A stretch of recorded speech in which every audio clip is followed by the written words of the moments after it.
just 2 or 3 introductory remarks. So first of all, so together with Jörn, Ylva since many years has been on the scientific committee of this meeting, which essentially means that we talk about ideas and who could participate. And Ylva, thanks a lot for somehow helping me during a long walk actually we had together in Copenhagen to have some to find some pearls of, I think, Danish research to participate in this meeting. So that was very helpful.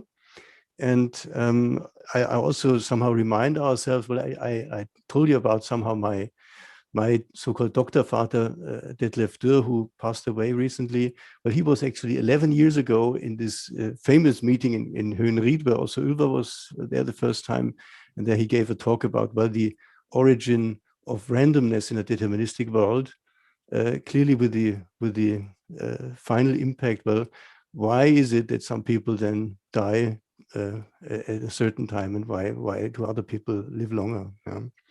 Okay, so I'd like to hand over to you, Ylva, and well, so we have plenty of time because we will also eat up some of the discussion lunch break. So we just take the time to move forward. Yes, thank you, Martin. I'll share my screen.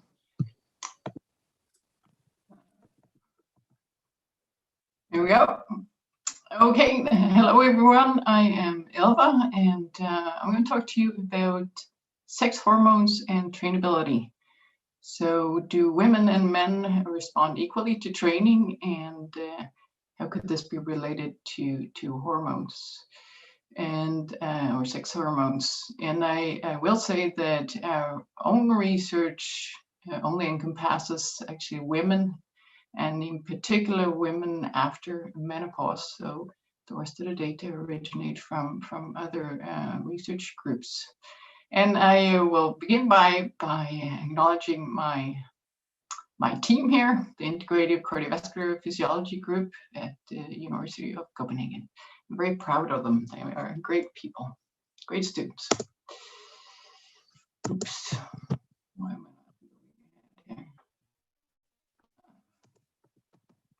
Sorry, I'm going to have to do a stop share and go once more. See if this works. Yes. Now. So we will start in the young end, looking at young people and athletics. So the first question we can ask is, how big is really the difference in performance between male and female athletes? And here is some data from Olympic disciplines. This is data from Thibault et al. And reviewed in Bassett here in 2020. And what you see here is male advantage in percent, and in going from 800 meter swim, speed skating, cycling, and so forth, up to long jump. And we can see that there's a difference from 5.5% to 18.8% male advantage in these different disciplines. On average, it's about 10%. So the next question we can ask, is it then so that testosterone is involved in this advantage? And could it be so that women who have high testosterone levels, naturally high testosterone levels, I will add, perform better than those that don't have very high levels in athletics? So this study made 2,000 or over 2,000 observations of best performances and related that to serum-free testosterone levels, actually in both men and women. And these are data from the International Association of Athletics Federation World Championships. And what they found was that female athletes in the highest tertile of testosterone had a 1.8 to 4.5% higher performance advantage in disciplines from 400 and 800 meters of running, 400 meters hurdles, hammer throw, and pole vault, then compared, of course, to women in the lowest tertile of testosterone. And this was not the case for men. So it seems to be that having endogenously high testosterone levels is a good thing, at least for some disciplines. All right, but what about if we give women testosterone, does that improve their performance and performance characteristics? Well, there's a group in Stockholm, Karolinska Institute, led by Angelica Hirschberg, who has looked at this, and she has given women, young women, 18 to 35 years of age, 10 milligrams daily of testosterone, compare that to a placebo group. And these women are moderate to active in their lifestyle, so not completely sedentary. So what we see here first is aerobic performance, running time to exhaustion, and the graph shows the change in endurance time.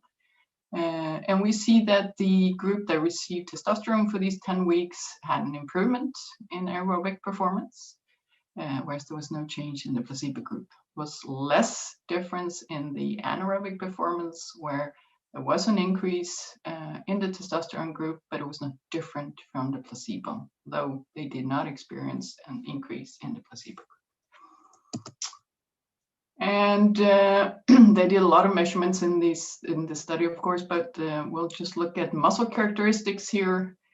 And the same cohort, and we are looking at lean body mass, which increased 923 grams in the testosterone treated group, and there was no significant increase in the placebo group.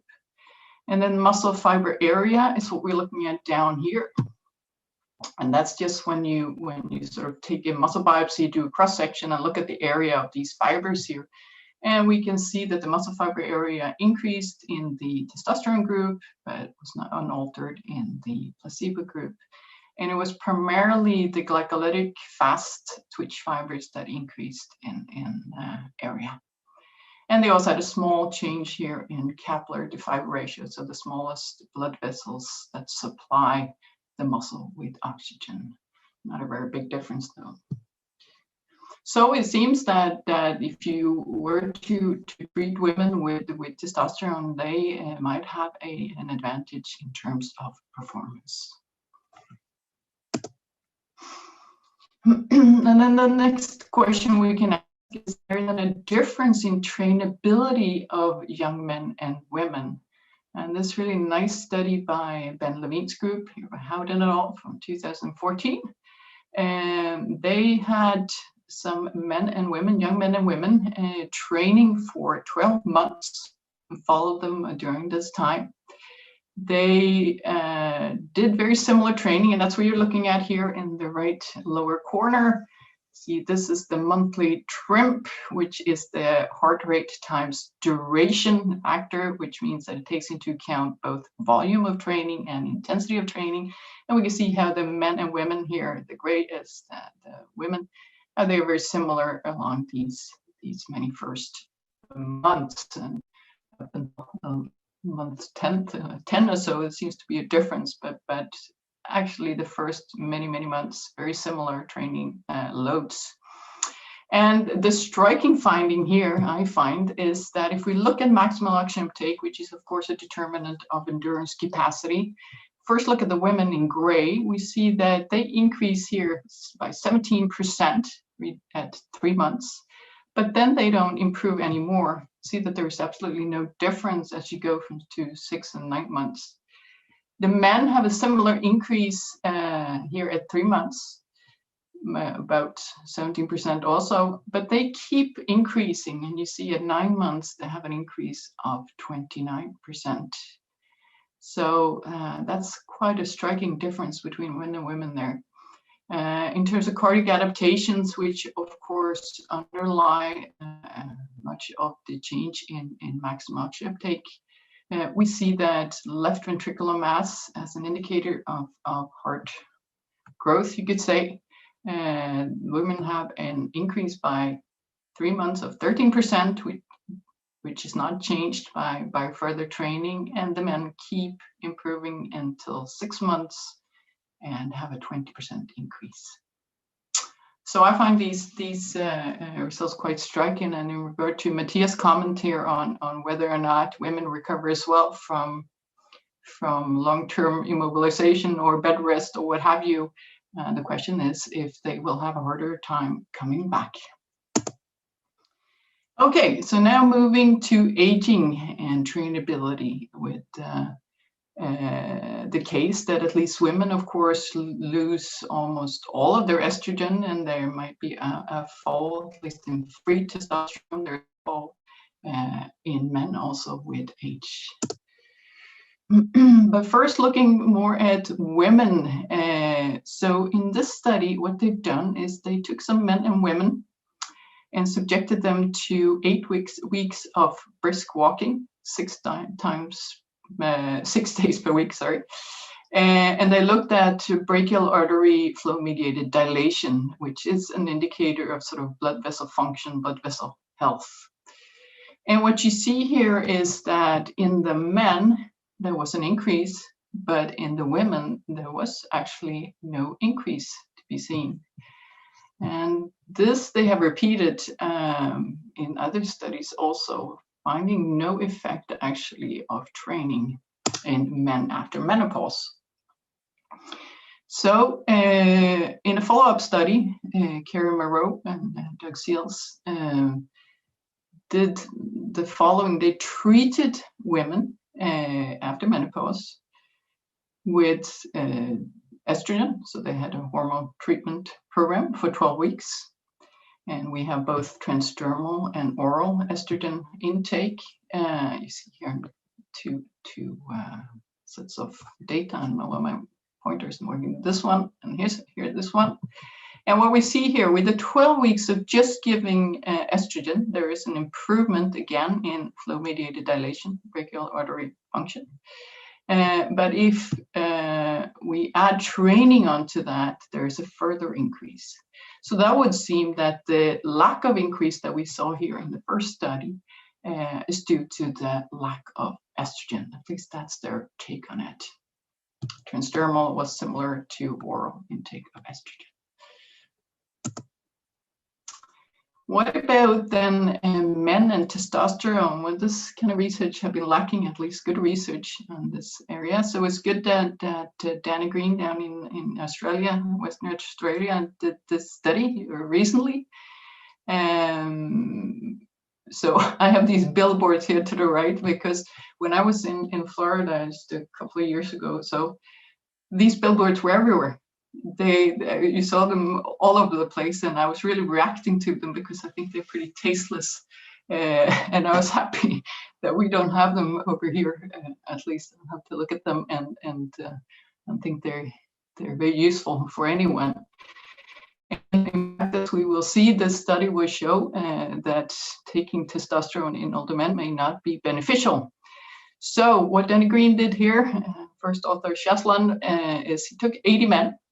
He treated them with 100 milligrams of testosterone daily, with or without exercise, for 12 weeks.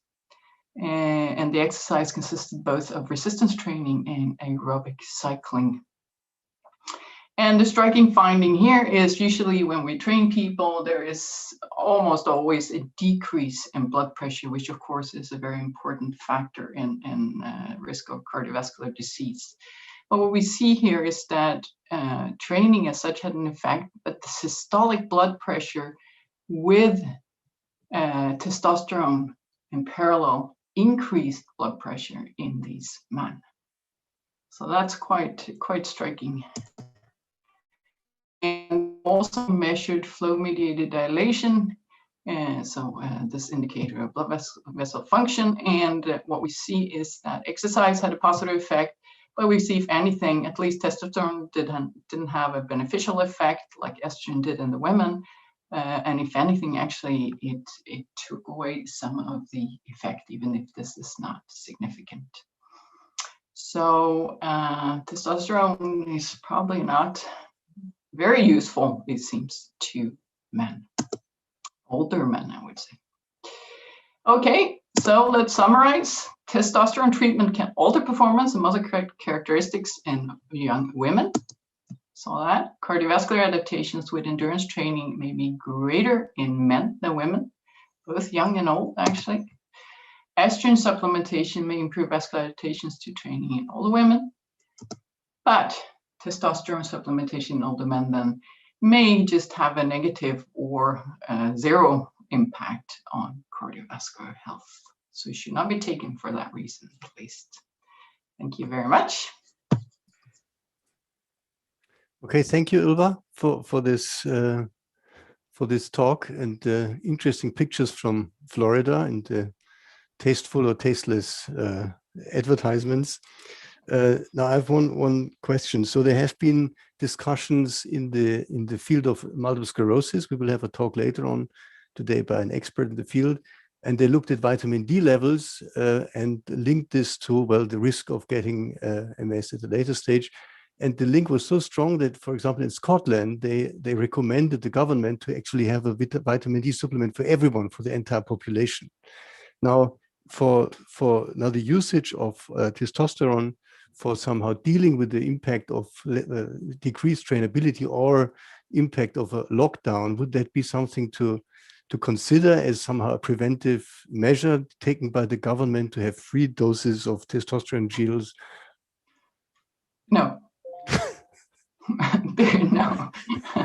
I think that you cannot, whatever you do, you can never replicate nature. And I think that's the issue with estrogen also, that if you give estrogen to women, may have some beneficial effects.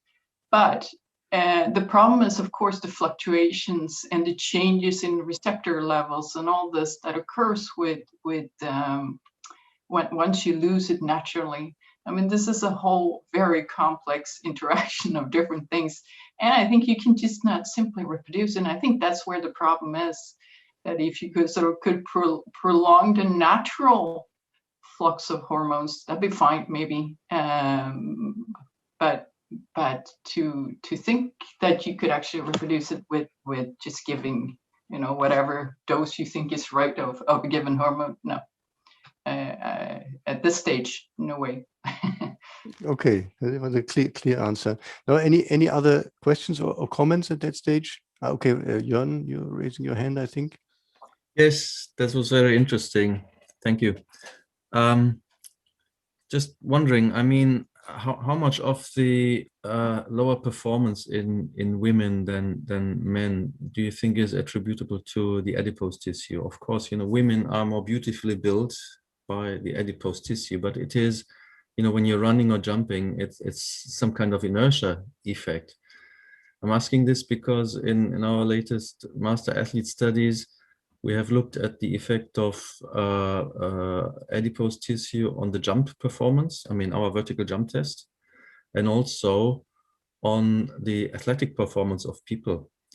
And we found that actually a massive effect is explicable by the adipose tissue to the extent that the gender difference almost disappears. We have a very weak significance only for the gender difference when we consider the adipose tissue. So we know that testosterone also works on the adipose tissue. So my question is really, do you think this also can explain some of the effects that you've described?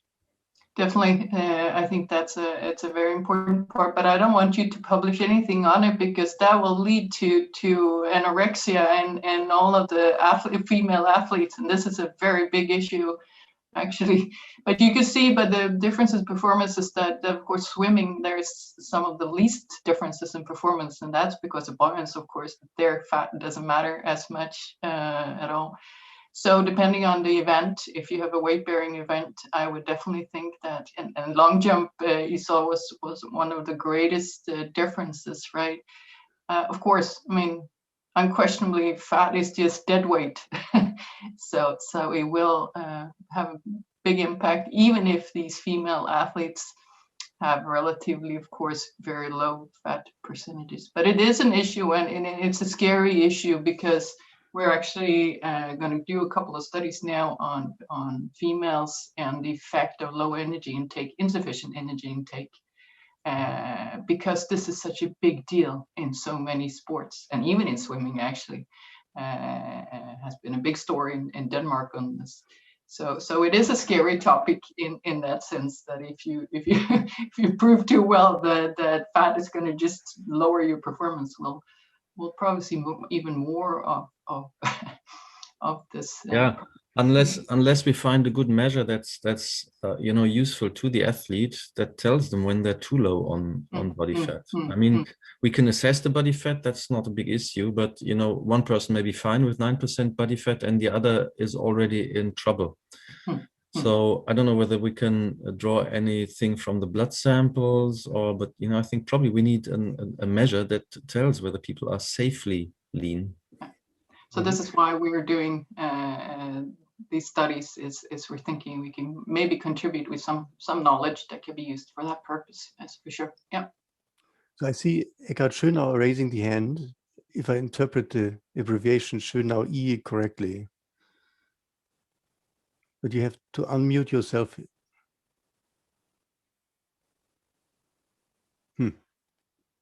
It's hard. So, okay, so that do you understand me now?